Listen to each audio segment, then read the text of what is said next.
Salamu alaikum. Salamu alaikum.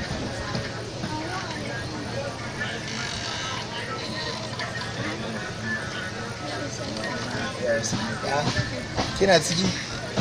Ai na ce bari in zo in dan same ki saboda tun jiya da muka rabu ban samu na dawo ba. To ya kike? Kin yi kyau ba? Wallahi. Allah shi yasa nake son ina son ki rika zuwa ko dan saboda irin wa'annan kalaman naki. Kin ga irin waɗannan kalaman suna da sanyi. Yamti Allah mu ba ku kyau. Shi yasa nake son kai. Je kin daina ma ɗiban muna Hausa kin fara ɗiban muna masu kan inyamurai. Ni da ban wani ba za ka gani. Dan banza me kira duroye. What?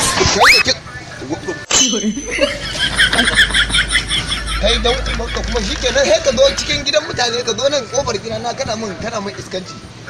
Ka ba haka bane. Wallahi wannan in ta same ka kawai ba sai ta shiga ba. Ka ba ki da hankali sai ku zo cikin gidan mutane kuna fira da mutane ga kada ya mutu dan kai kana wani dai wallahi ta nake sonde ne na can da na hawo ne ba wuri ka ga wannan asamu ai haka madalla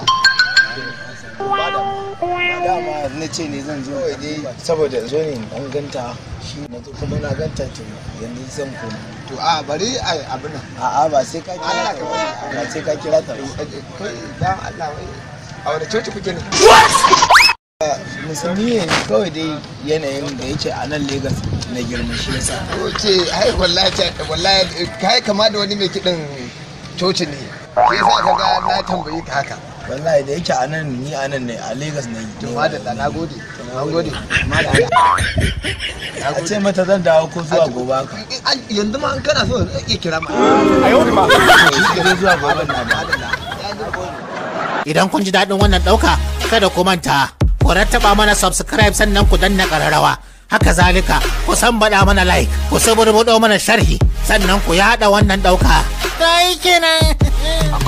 ai kenan